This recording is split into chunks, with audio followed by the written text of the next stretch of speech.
Donc, bonhomme, c'est la télé comme ici, on va nous télé Espoir 47. Télé Espoir 47, nous dit, on l'a appelé top le coffre, nous va nous top le coffre, nous, au dos, on peut écoigner le canot pour Akavelia, on l'a appelé télé Espoir 47, le tépement. Que, à monsieur, à Joe, allo, et nous, de la suite, que les types en mona, nous, types, ne wapoya. On l'a va télé Espoir 47, et mianaï, mia pour nous, mia se, mia non, comment. Et à monsieur les types à Wapo, on sur les ensembles, allo, à Jogbasi la sur, allo, dossier la sur, Wapo les types. Que, est-ce qu'il y a, ne, femme là, la cobe, monsieur, la zoredio, le nous sommes sur le honte. Yo, ne do kura ou ben, pour fiachi gâché que yo vous 21h, et le pomme de télé, c'est-à-dire que mi on a un ougué que mi a pas aïe non, c'est amine. Etanya ba enya wawula alo aba gomea que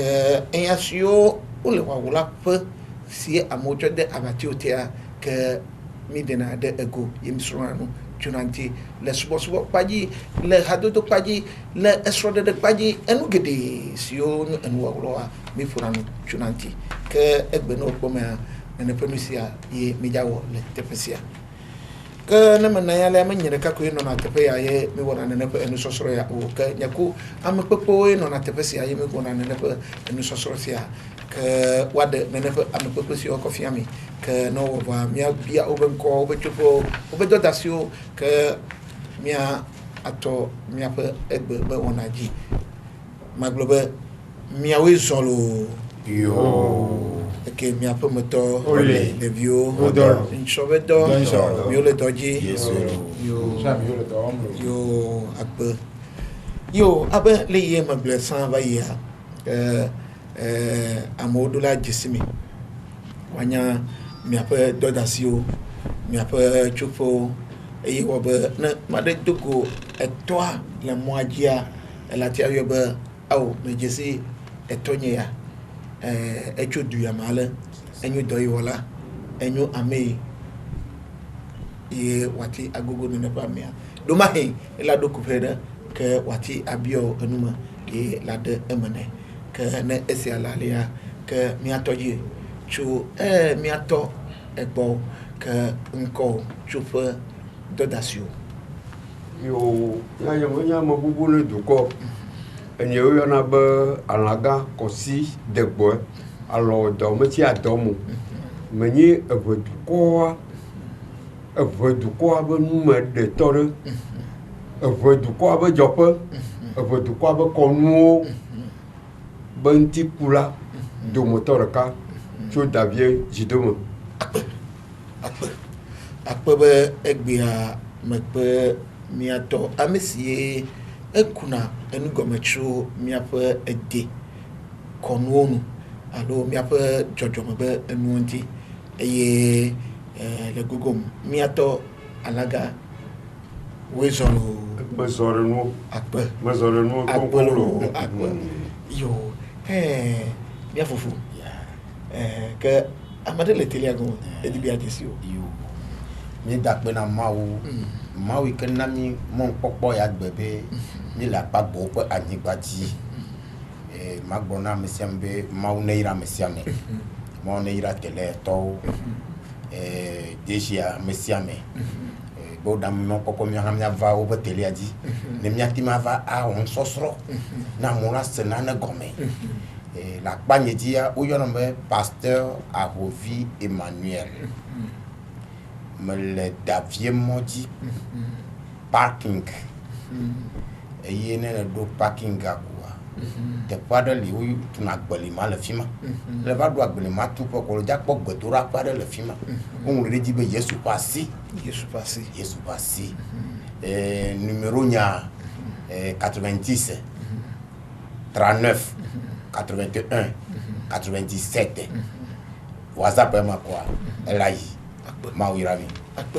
Ne made globe il est avié modia donam pour en vivre. Elle a bien d'avié modia que ne le tue le meima d'avié modia on a parking à Jale. Alors péage le d'avié modi. tu le mêlé il y a t'as vu mon dieu Pierre t'as vu mon dieu il y a Davier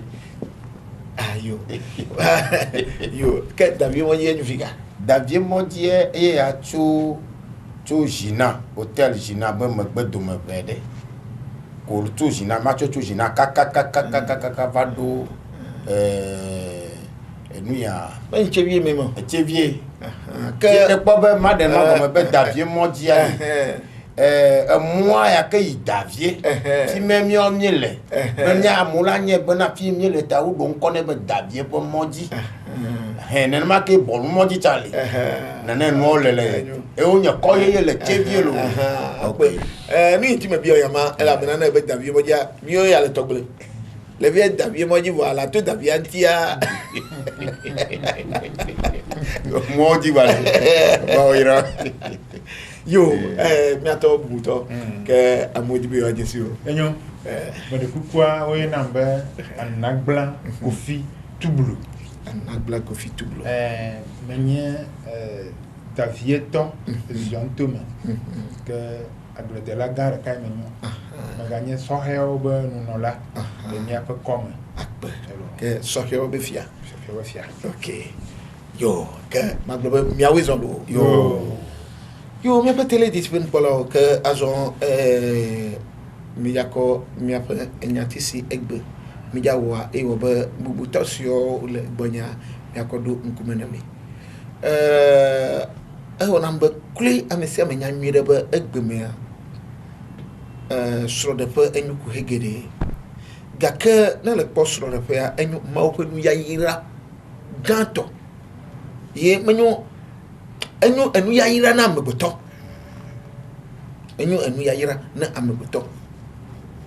ye esro de e wo ba hihia kekenata esro de e wo ba enye kove mi va je la imbasi aji eso de nu enu va vana mawu sine do mi ambeto gake egbema la popa eso de dia nyenu popa kule elesbe elebubun eye la popa egbe esro gbegbea esubo vida la po yonde la biegbo nya no man of mama ku mojo la pontura yon man media mavaku ejo esro de dia de no kanyu so de egbe ele bubundo mi so heavy o allo mi avi so heavy o no kanyu so de ibe vava nyenye nka no kanyu kuhia ye wo ba egbe esro gbegbe a ele bosuma que mi atosio le bonya que okunu goma efe le wasi eye onyu amesio oponu poibo apojia egbea mi ano tele agoma ne mi okata mi asro no hala chode sala voto to mai me nyoa la chosado avoto ne mi okata mi ati adezo na hihia wano oji na mi ati adru de eta akpenami yo na mi jayi wana ojia tutuma me jayi mi ato togbe alodo alaga gbo ma bia enya kwireko ni wadogomnam nukenyo esono dede na wadogomnam king boy mi anoyi mi achotoji anoyim ke mi ato oba afede si ade o metu na fesreto alo nuya ali agli badu akomo agbomo tona ke wenyo agbo anemi ke nu kayinu esro dede yo le mi aba gamere esro dede ya akasino nu ebeni ne le ni mutu le jo keke do pere quoi la di edoroto bere do ko onti enuna ego yiyi ne mi chambe tohole yami me de na yom de ka chanlo e mo gboro cha lo pia pastor gia ya de ti me ya gboro mi o ba jo lo ko mi le yiko pastor ba to wo cho nchu ba gba puti de ka cho wo yon data you are not de ka e aba zu ya ye jor mi ati un mi a ba ga me cha o bo yon de ka pia tutu e ba nyuna no na ti un le gbegbe bloko le gere fuma kini ha mbe ma jino bo ma joto ya ga ma gboro pastor ya anti ye ne va le yine ne ma sro de dia ton to enyu ba la khodo chovi akpere do ko unti la no do ko aussi la sro enyonua cha na sro nyoa mi desuku be dona français gbe chalo o mi a se compléter amre la va wu no bien yenyi sro de ko fu pepe jijo pla anu wa keke ntu pla nyonu la pla nyonu ajora eto apla no a ogbo ava dare do ku ogbo mi amvea ya bazun de ka ne mi po mi adu ne mi mo po wa mi anyal ke yo awe ne mi mi de sro de gbere gbe chema bonoma wu no re egbe asro de va le bodo ne miawo ya miato gbe bi o le fifia na neli uno yo be lise ma jore mi abe gam cho ya ma bosi ya dar gama bo ma wade mono asro de dia akpro amere bo poma ava do poma de mi azunde kalo akpono kaka pastor Ahovi Emmanuel mabio elabena obe etasugo dan sugo e miatoa efu agboa ke ejebe mi okata mi agadem nu kainu esro dede akpe de ba nuya de nya madakpe na miatoa alo do meti adomo nko ajoji na nto rebo do re gbe han le jagbo ba pla lo ya ima ma una irami nya yo miato glode Bible me ma ogbon tutu on voit manya be Bible me o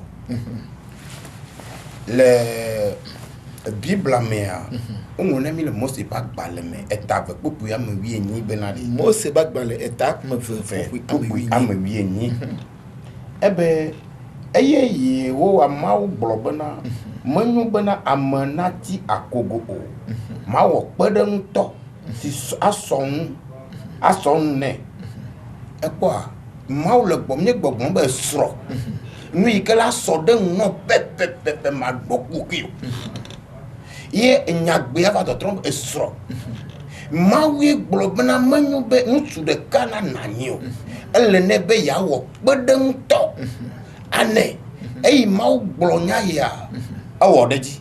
eyi mau na mienya be alo Biblia na mienya be awo nyonu eyi onanu tua eyi kanu tua gbo nyonu agloba azoko bekwavia vimai sro de jagom twinye ya eyi kafi wa va yo sro de bo anye sro wona doli lekeke adam boam ke hala eyi ko ononu anemu tua la nyonwa etoanya mau ta mau bolonyon ya dasina ntua ta ne bolo le bolo vio dasina nutsu eye wona de ikele mi awokwa wo yebe srodede ta mawe do srodede le anyi ne nyekle lododo pa gbale tawi asheke ya poku wie ne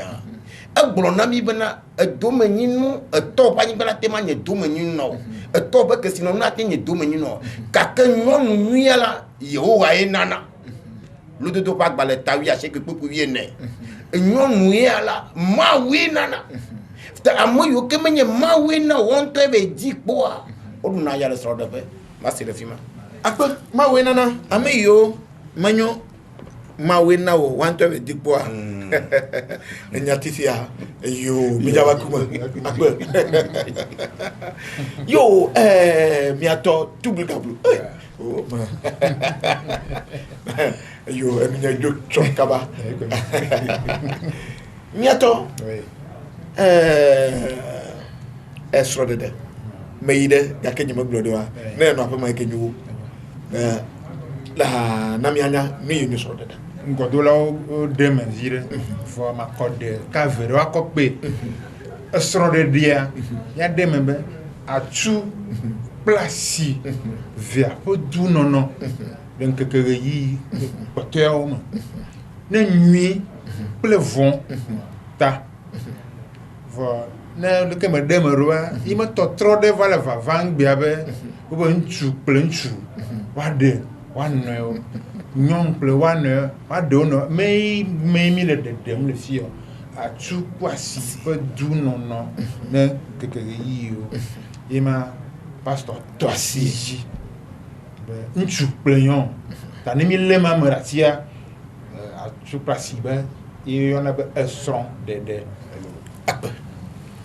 akpene mi pe tele di bonu bolo egbia no imi so sono le tapesia enu veve onyo ye eka enye kuva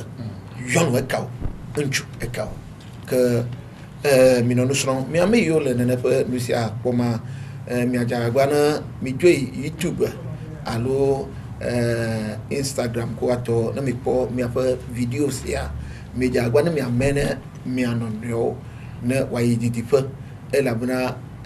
nusia enu vin ye nu gede le gblem le egbe ba nkeke awji amole gbogbo ba ajeto le nye won amole gbogbo ba eyaku ekeme gake enu masro ha ichanyu aje ba apagantore ele miawom ke miokata miasro nucho chichi awbo apa miato alodo mechia adomo o me java tro va egbo azon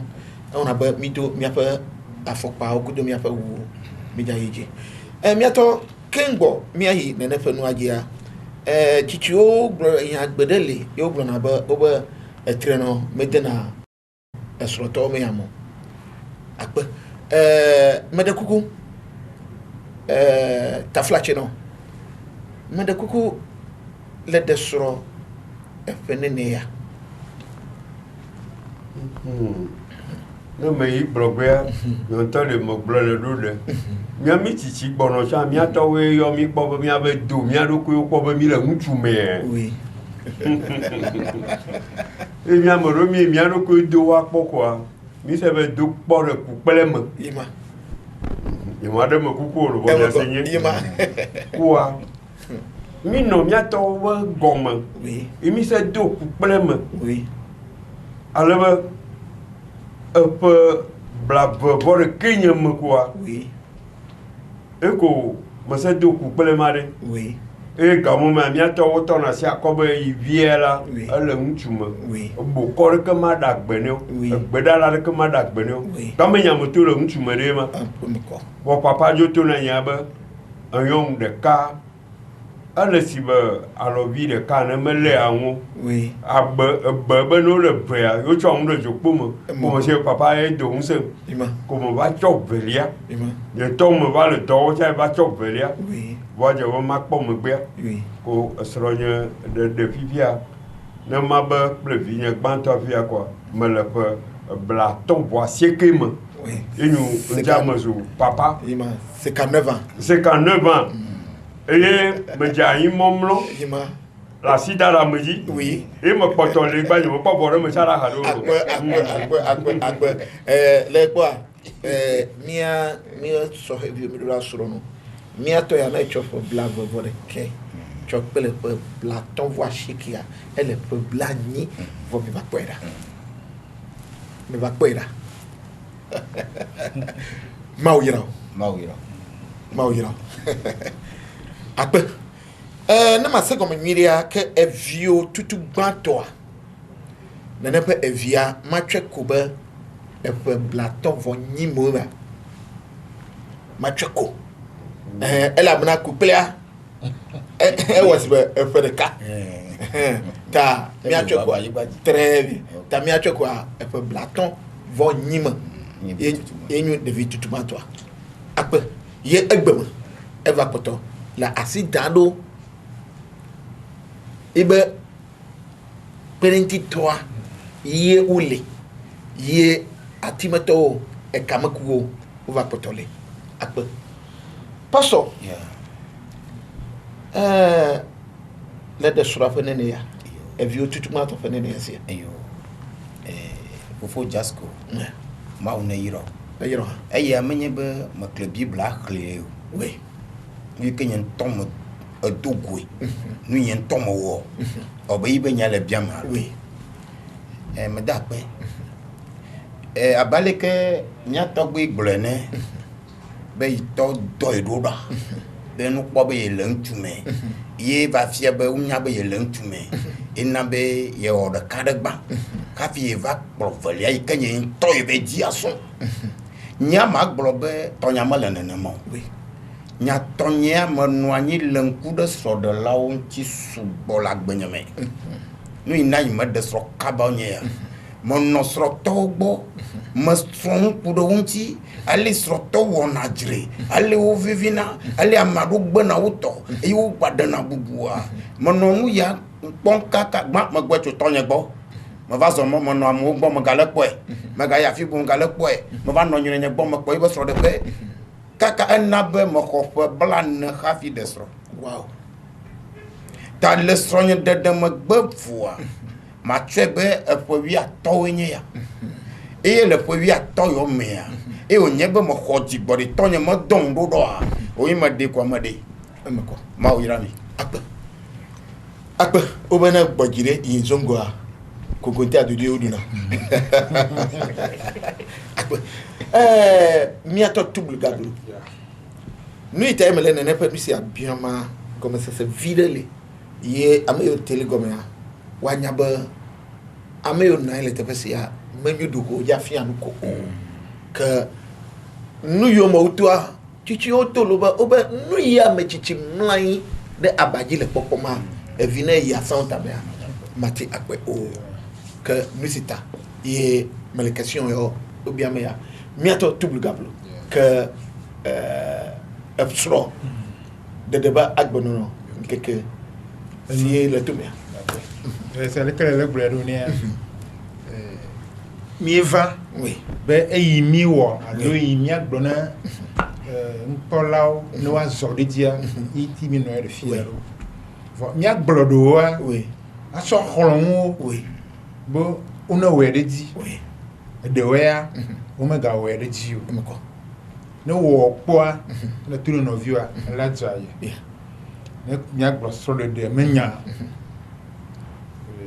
nyane ma be me de amare tutu ban kwa school banjie oui isa le banji ntama le banji imi mi yona ba si dan voka ke mi tre mo sro solo ala bana jilao o ponya be isa yo vi le ntume yo akperenti inyu banto jilao la akperenti o la o voye mi le yika kaka voni tombo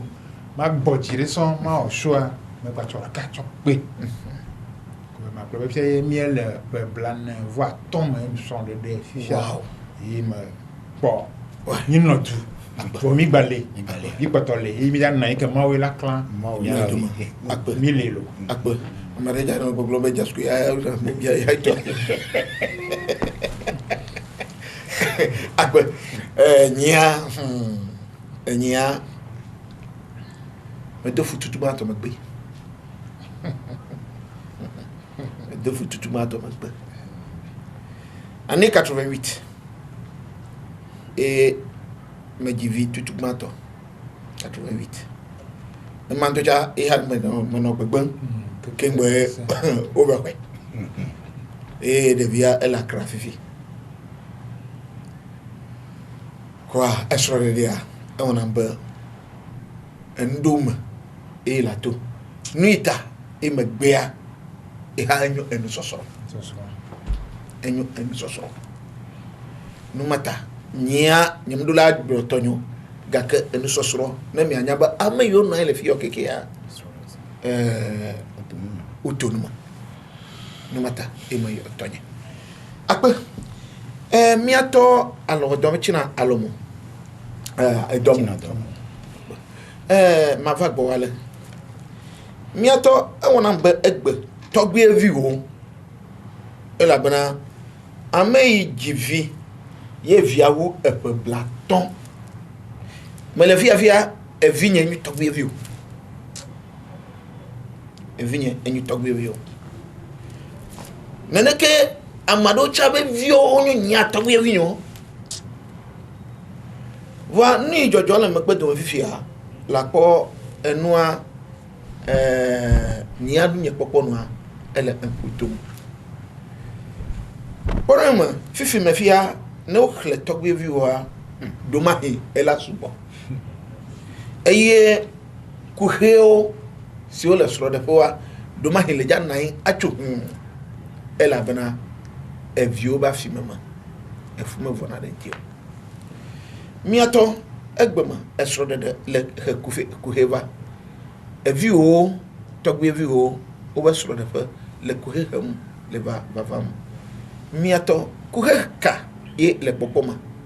ye le poba eya miati wat no trealia elati anyu que melebo yo ele bleke ke va yare eya le foya menye pronto mi no ere gia o be to be o va mo ke kere bo jojo gba le kaki fre le kaye fre gba ne va po ko nyimo ko la be me do kaki sa pe ne le wera pa de yi mo wera pa do wa e de na pu oui ko ga mo to gbe mi gba mi je de ago mo ka ba bo ne mo nya o mo ago ble de mi le de ble de la wa o le de si o la mi da oui la po ga ma cha da e gbe mo sro de ame mi no yin do e gba e ma cho yi mi ato be megbe ya me no ne mo ne le po ame de be vi pipia mi be ga ma to gbere na ma gbere no keke e to ple yi ne o te to vie be abe bi opo me ya me le gege be do ata be na papa le po me agbo a chu ndia yo tro to ple yi ne o na ma o gbe no gba oluji wo po me pa fere no va bonne la le que quoi e cha nya so reji e po me ma cha wa no po no sese ni o cha re ni te o na doa le que bele do e me ni mi asuku me mi cho mi ato atu ple to tala mi ato to na mo de si ade nu enyon banto ya ne le po ga ma to gbera to we le yo gbe bene ba de blene yi eyin to vagban o de ble kusi mene bele ko ene toa de to le trova o de ble kusi mene be to no veno jogbopo e ble ma yin bela da pleve ne vinyase ene mi ami de soro de ke bo gbo be mu ya va ke yin se si le bien vivia oh whatsapp de le vivia ya gba bon chocho wu amoyo gbe antonto e to pour tout le monde que nyamo yemi anele yi to ma po me chan to agi bibi ti choru wa gamala ino gbero ma bogbo mo to ware o la eno ro wa to be salon tu ava bio digala bio sevena bio sevena de atike jire kemele to asien o jojo lo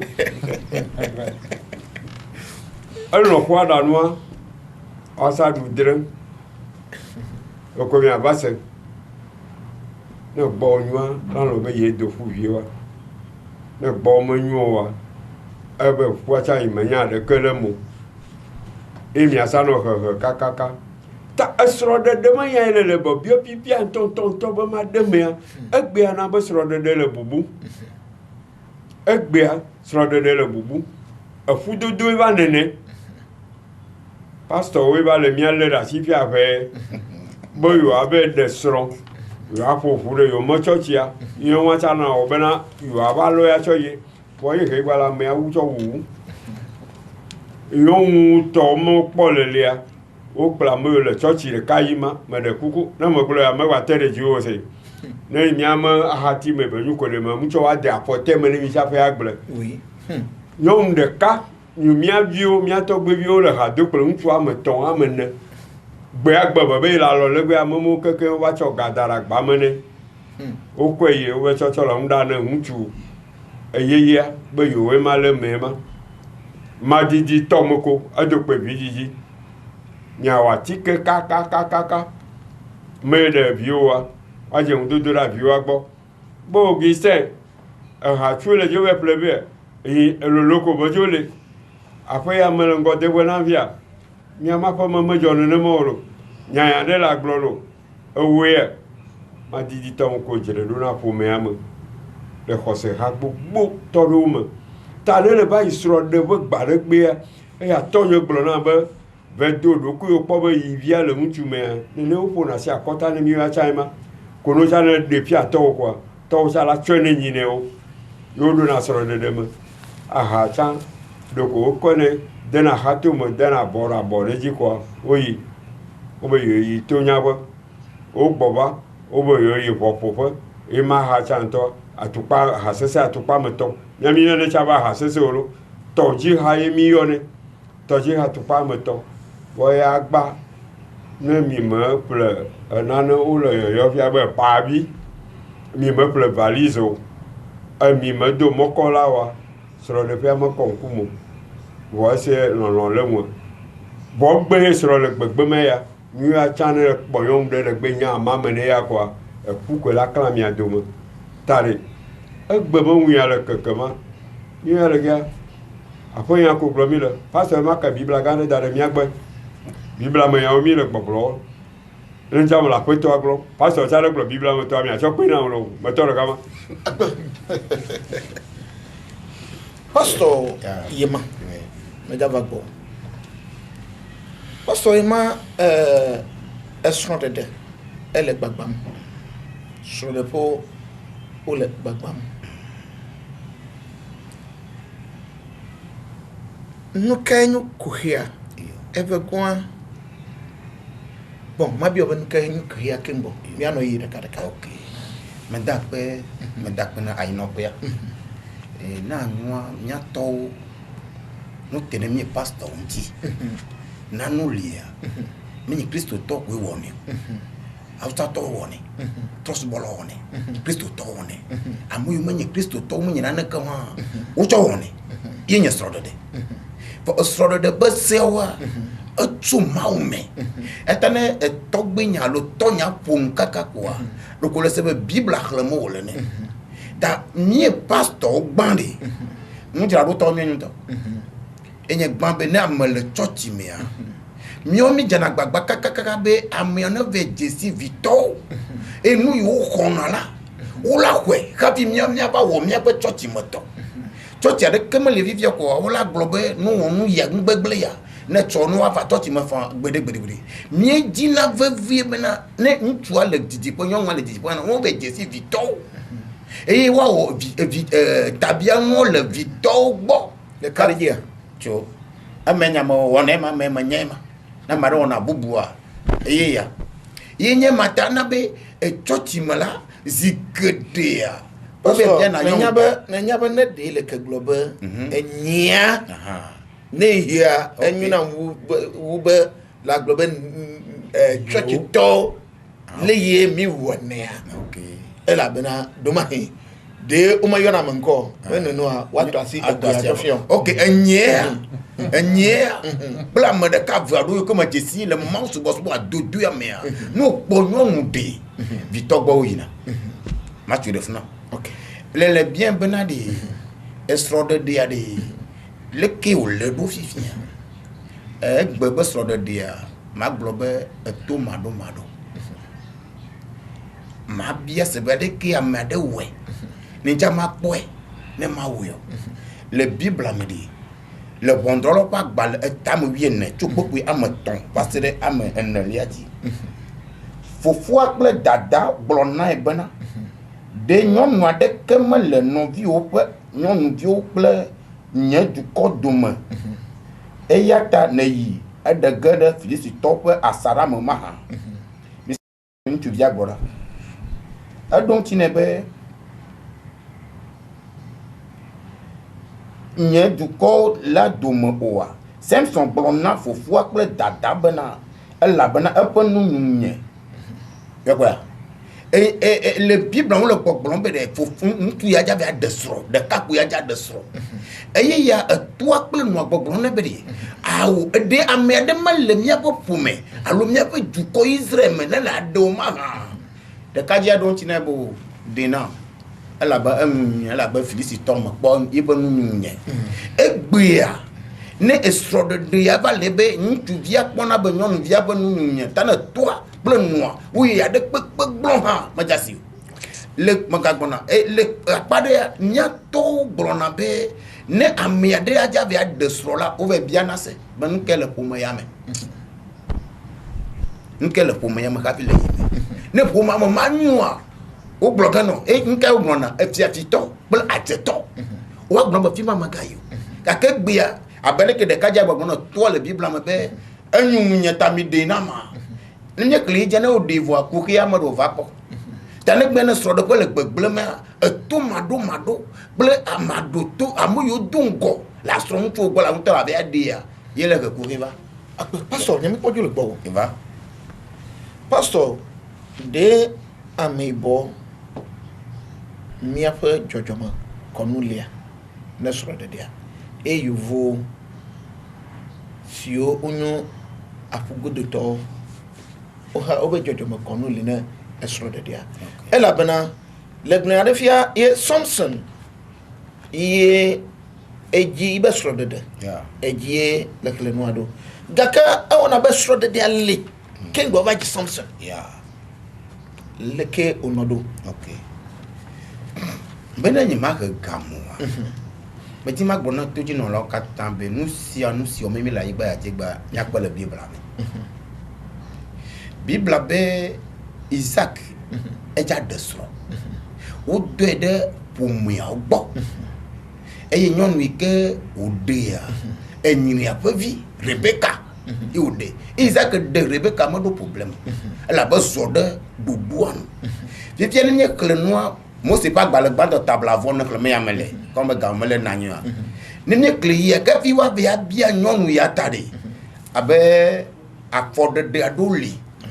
eye wo kakata be biata eye ameta bia noa ne kle jeunesse allo mo c'est pas gbale gbando table avant no chokpo pe blaton ka yiri etabian mo egbia o pe tabian mo akpade de dimi ewe o pe tabian ela be o kwavo akpade di edie ego menye be extra enyon tabia bia alika me ade nyiviado e o ti le kwebe amade ba dia nu ile ja glone e o ja tova par exemple made glona be ne e ja de so yo dia ça suffit be la cho sinapa tu para kava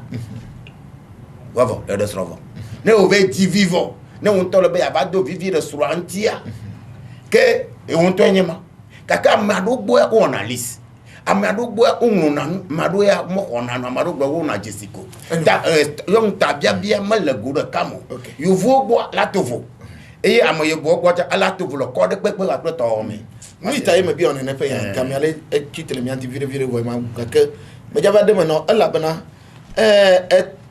yo vo ben sosoro be soro de be konu ele gblenu le mi agbaje yibo ke o yeba amayibo be soro de nti le nko gbe de ya ne mi le yima nu ita no blema me java de me ne la de me na yo ke mi ayi mi ato tublu gablu bo mi ato tublu gablu ke esoro de dia nu kenyu ko ya eye le pobe nui jojom ye wo be nusia ye le so de desia be gbegble le va mi avioje après c'est que le ironien il y a toi la sitonji oui ne le son de peu bang ye mi jamais encore dollar mi le popoma alors bana ou le son de do tumle no amasi ji ne nyonu le di nyon de fifia elle a bodira va probably est-ce que famille aurait le nuit là donc il y a ma chana do ma ya e ma ko pogbe cha le quoi alors on choix cha o le bela probably on ko famille mené jilo mi be ko famille même de kwanyoa ah on be si ami quoi le be bien tu be dire me flona me e du comme tout dans son de père quoi me da ko jigbode o me da di nyonu apo ku le heva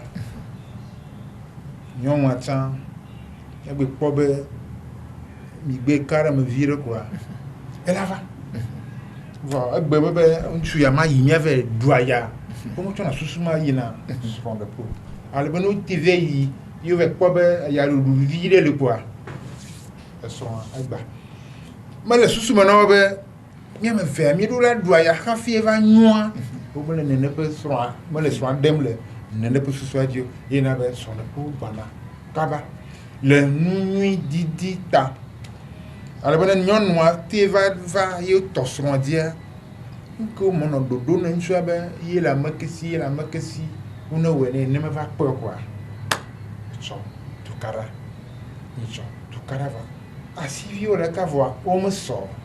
míame nyɔnuwo menya ne gbeɖe be asiwo mesɔ wodi be ɖe sia ɖe ne sɔ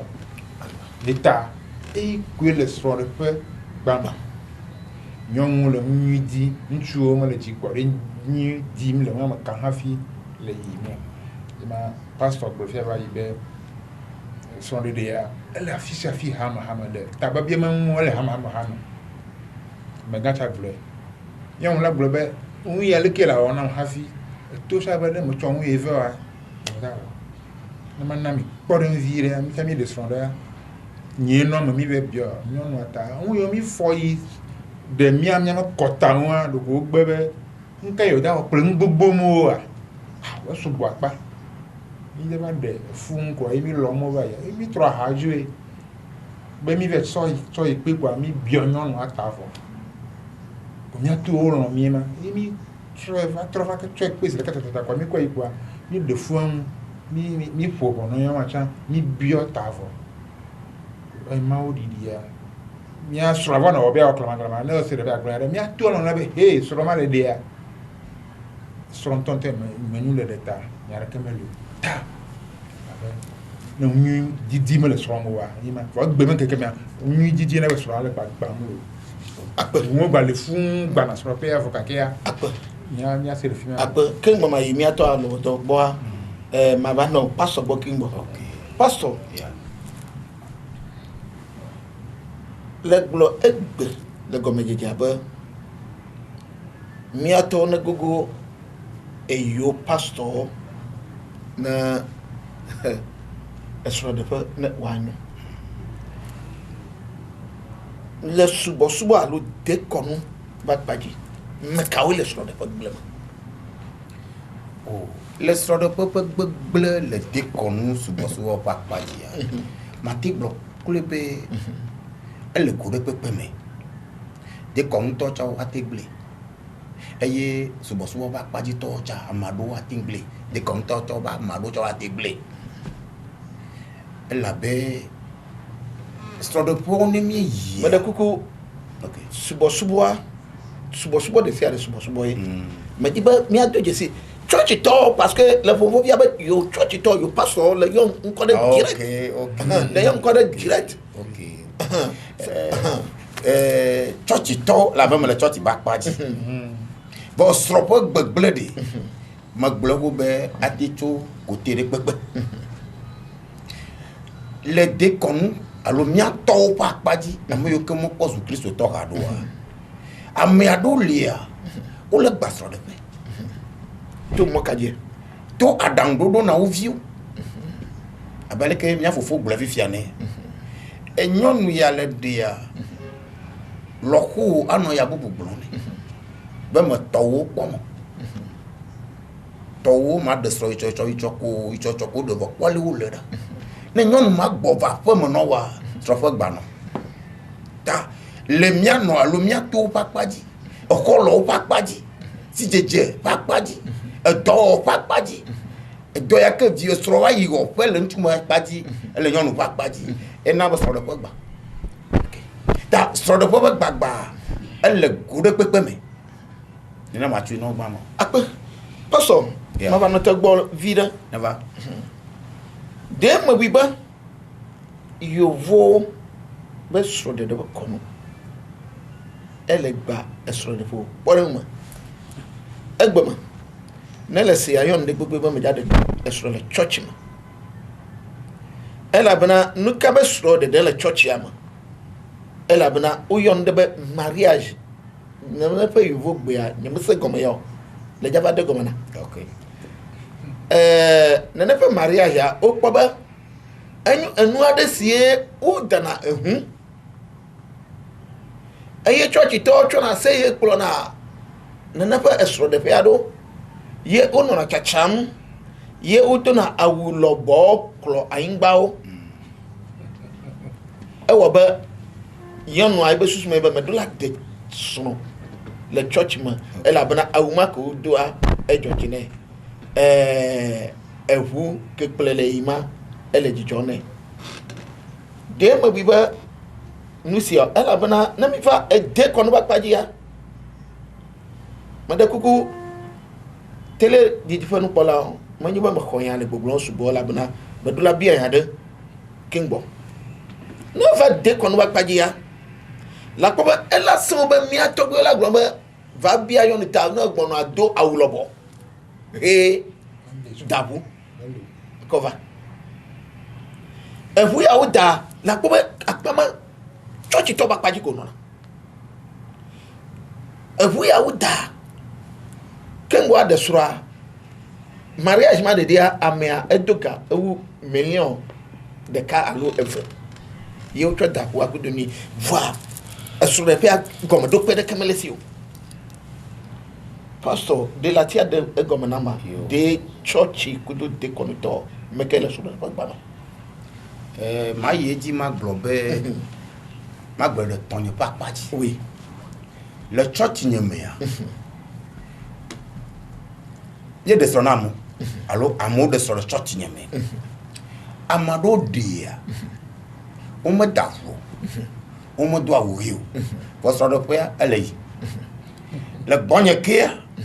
amo dafu o mariage abale kimi le glomene so o so de mariage gon ko yen so de e we ntete le wusia o we o poto le so do pa ka se be eta alo ikeji amare le to wonbua ato vona alo de ikeji amare to wondo tani mi glovi fia be mariage na be so do po le gba so do po gbogbo to le wo mariage ma gba amadu le wo mo mariage bo gba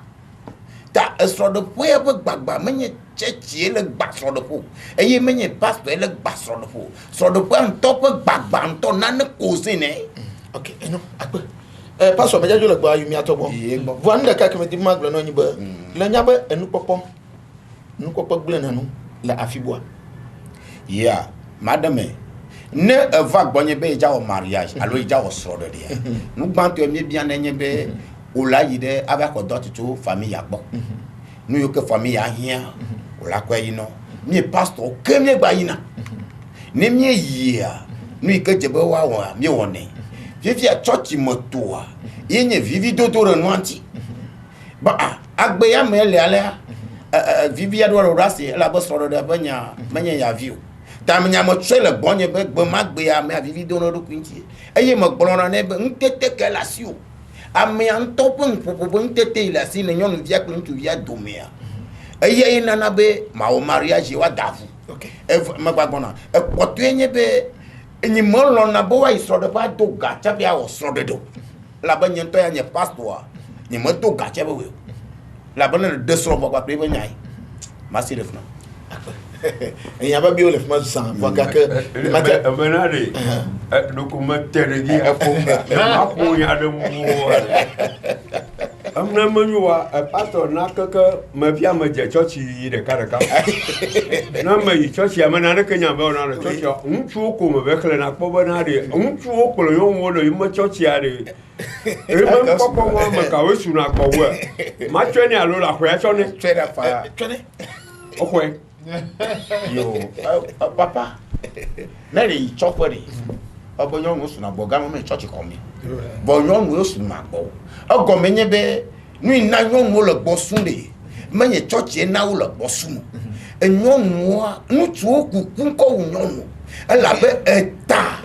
nu ikele nyeta ato na gba gbogbo re eyi kafran egbe afifia ma do kafla taflat ni wa ya wa sojo yin na wa ko ne wa do accident nyon ne ni do na accident ne wa to mo magba ntu ya ko tuna ma pra ba ka ya bubu ego for nyonu ya ekpo na gbobe yipe tete no no hiana ta nyonu no na gbe egbe ntu ogbe ya nye garden na ranku ni subo for nyonu wa wo na bla bla bla kwa atoro jimo no ya ta ne nyonu ogbo sun gba le church mi ya me church me da ka ko nyonu ogbo sun lo chopo cha yo mo mo bobo cha bo bio ya mo bio mare mi jono aye je o bio ya mi ko mi keke na ya ta chopo yo church yo pika yo ko mi ponya ba yo wo subo mi amagbe fa de wa me are mi gro na ba ntu re ka yo de ka ayo no ti je no ba wo ku ya le ke ma do ti na wa lo o ma to tonya yi gbo le gbo bia de ko me te tonya de la mo ça le te se pe ji ni nya mi le gbo nya po mo ayan mo keke le mia to e mi cha mi va jo choro cha ntu do vre na yo muta na me tengbe ya la cha be de do wo mo wo gba bon keke me yo we le mia gbo ba be mi do gbera le yo ta yo apo ntu ni re ne ya de no yo abe no re mu pati ji no kwa ape mo keke zu yo to pastor na mo gbo foko gbera na le do na gbera yo wo ta ne ma bon to yo se chanyi de wo ne tu afika mieux mi abe gamin ton jan no to ku viole si mo po chi o jan to wa enye ku mo we o da ha do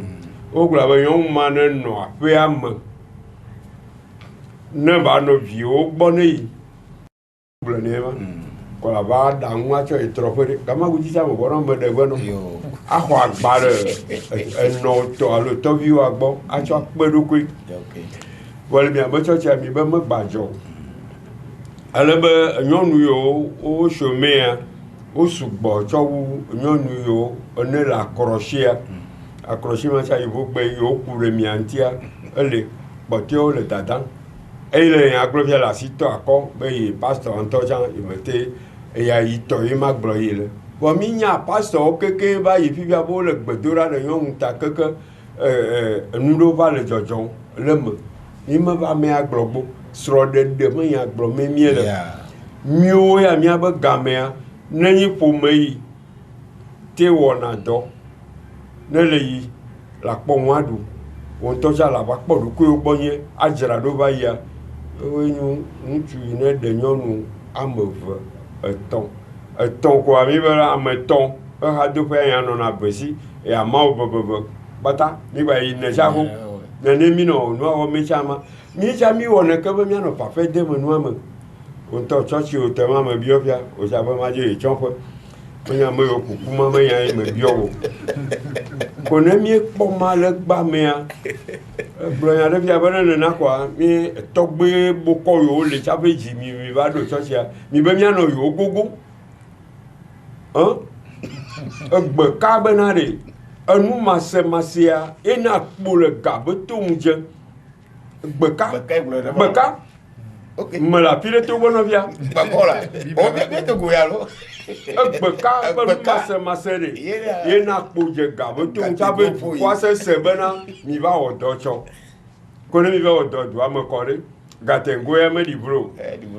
wotsɔ ya ƒo gbɔɖugbɔɖu nena mi nɔ miaƒo nɔ ɖoɖo ɖe ma ne mi nya ɖe gblɔ fia kɔ mi be miwo mi nyo egodotɔwo eme ma mi le vɔ eme mekɔkɔ mo ame ɖe tso tsɔtsi ɖe gba la ɖo miame tsɔtsi me tsɔ miame biɔ se be ŋke dzɔ be tso tsɔtsi me ɖa va do yewo gbɔ ya eyi be va ko be pasɔ me nya ko va lɔ akɔ ɖe ɖe mi keke ko mi se xɔ ɖe tsɔtsi ma me mi be bibi ŋutɔ mi be gadzɔdzɔ tsa le ŋgɔ yi ko kaba mi gba kpɔ teƒe ne le miame xɔse ha me miwo le du ya gba ko mu le srɔ̃ɖeɖe me ya me mi ma gbɔnɔ miakpɔ wɔ mi tɔ va miakpɔ ɖe eye mekpɔ ɖe yi tsɔ tsɔtsitɔwo bena yewo va do gama tɔgbe ɖe aha be nyamu tɔgbea ne fatu ɖe yewo metsɔna aha yina srɔ̃ɖeƒe ɖo dzentɔntɔ alɔ dɔm tsi adɔm wa edzɔ le aƒenye me wova srɔ̃ɖeƒe ku tɔtɔ ke mia gbɔ wa aha mi tsɔ ne dona gbe ɖa ado dzatsi be papa ne nɔ nua me egbemedola bɔkɔa etonyewo ame yiwo va ku tɔtɔ mo keke wo be metsɔ aha do gbe la tsɔ dzatsi kɔ ɖe anyigba ko wo yiwo megba le eteƒe tsa ŋutɔ kpɔ gbɔ o enyɔnua yiwo tso koa ŋutsu ayi kplɔ ye vi kɔ wo keke wo dzo ho. Eya ti ma dem jaba bi o e ma to pe ele to. Wo tsɔ dzatsi do gbe ɖa ye me tsɔ le gbe do ɖa le aƒe me tsaƒe bia vava. Pastor be yo mewɔ ne o miwo nya me ka wɔ wo le biɔ gba bena ɖe yovo kple ʋewa ɖe kɔnu me le wo si ɖe bɔ le kpɛtɔ akpa ɖeka. Oh. Ne me gblɔtɔ ko me kpɛtɔ akpa ɖeka. Ta ele gblɔ ma keke va ya gi ne to se mie ne abe de mie yo tɔwo mia va kpɔ yo. Me te gama ɖe no. Le gabu me mia va do go gamia tsitre le mia ti lo. Me jaba yi mia tɔ tublu gbɔ.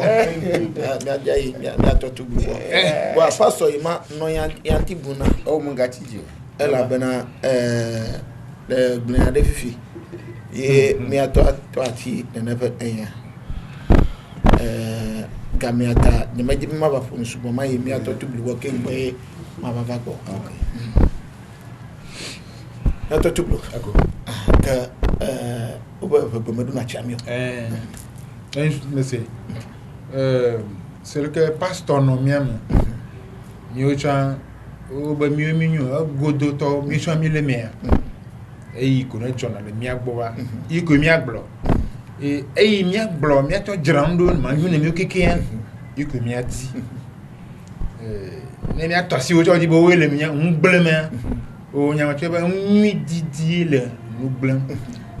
le kpɔ ɖe me mi gblɔ mia me srɔ̃ ɖeɖea yi kpɔ ɖe be ŋutsu ya ate kpɔ dzinye yi dzi ko tsãtɔ tuna srɔ̃ ɖeɖe ɖo nyɔnu ya tsã ne me ɖe ɖe ƒomea enyoa vɔ ne ge ɖe kristo mea wola kpɔ famille ame be ame gbagbewo mi nyoa mi le kristo ha me mi wɔna wia edzi ko tuna ma ɖo ale be no ɖe srɔ̃a me didi koa gboya egbana elabena nu yi dzi wotu wo me srɔ̃a ɖoa nyui nɔ kpɔ ɖem kaxe ɖeka nyanɔvi ɖeka etsi vɔa mekpɔ nyɔnu le dedem mekpɔ nyɔnu dedem etsã ele di vɔa nyɔnua eke di mele ma mele kpɔ mo koa eva gblɔ be yi be yi nyine gbɔ ne yi nyine ta be yi ne va yi me parage ne ave kpɔ ɖe yi va yi kama tsa kpɔ ne ko fia enyine ame eve enyine ka nyi pastor ntɔntɔntɔntɔntɔ pastor ntɔntɔntɔ ame ɖeka menyi pastor yi tsa le xixea me le asi ko nyine be ne va na saka ɖe ne nyɔnu anyi tɔ ko me da ɖe abe kaba yi ƒle ko kplu ŋu kaka me bia ne koa yi eye woyi koa yi nyina be yi xaxa yi de tsɔ ƒe ta ke wotrɔ me ne awɔ ŋua ne yi be o nyawoa yo itsɔ ese ko etsɔ yi nyine pastor gbɔ yi be pastor nke ti va ɖe bo yi va nyine gã gbɔ va yi be ava do gbe ne lo ko ekpɔ nyine bo nyine be tsɔ ƒe yi va be ne nɔ yi ne wotrɔ me koa ne yewoa do golo nyine be ke ne dzi va yɔ yi tsɔtsie ebe yo o gã kitsa yi va yi ne gamea su yo kpakpa adi va yi nyine gã gbɔ tsɔtsia yo yi kaka yo tsɔ yi koa o wone kpɔ xɔmea presque nyɔnu ɖeɖe ko menyo ele xɔame yo so tsɔtsia kakaka ko ava ɖo tsɔtsia ma kpa ɖe koa wova be fifia leke wɔna lia ame yiwo kpɔ be wonyi nyɔnu ye srɔ̃ me le wa si o ye wodi be aɖe srɔ̃ le tsɔtsia mea ne dogo no va ya kpa ɖeka eye nyɔnuwo va dogo yi kpɔ kaka o ame yi me ɖo ŋku ɖe tsi tsɔ wobe srɔ̃ me le wo si o wobe yewo tsa yewo ŋutsu yi ke le srɔ̃ di be yewo aɖea yi tsɔ ne va ya adame leke eyi va yi koa yi tsɔ yewo me sugbɔ tutu ya o vɔ nyɔnuwo sugbɔ wu yewo yi kpɔ kaka o eyi be yi le nyɔnu di yi me le nyɔnu kpɔm o yi va ƒle koklo kple ŋu ko nyɔnuwo dzo le leka ko va gbedo ɖe ko ba ne kpɔ ame ɖe ne nyu ne yewoa ne yewo la gblɔe ne yewoa se ne yewoa ɖe yewo nɔnɔewo ko tsa ŋutɔ ŋku yi me ŋku le ame ve ya tsa nyaba mɔmɔa ne yi zɔ ɖe dzia la nyu evɔ lo dzɔgbevɔ nyuitɔ kpa kaka agblẽ ko exɔ evɔ lo exɔ evɔ yi tsɔ srɔ̃ ɖe yi tsɔ srɔ̃ ɖea mɔnɔ bɔbɔ itsɔ srɔ̃ ɖea mɔnɔ bɔbɔ miase ɖe yadi elabena gamea tsi tele miadi miaba wu gamea tsi tele miadi enjɔ miava va le yati yadi ye Mono babu ya yina dojo ela bana pastor yima encho anam va dugu le tepese ya meja bia ya ka evelo ye la demena ela bana nu ya enu vivida mi abe tele to lo bio pastor bana wo de what are they ho yo gamiata mi abe tele di pen bala mi va do enu ne egbebe enu sosora ke encho kura gbe amega troyi di gamiata e wo be mi ma tia va sufunku eyinko o ke enyeku etonyo nyeku fufunyo amesi no tepe ya mi ava tro dugule encho kura gbe wale be ya tututu mi da agbe zana nyona mi nkeke ya ne wa jeji na mi echo akpe na mi kaka akpe nyago baba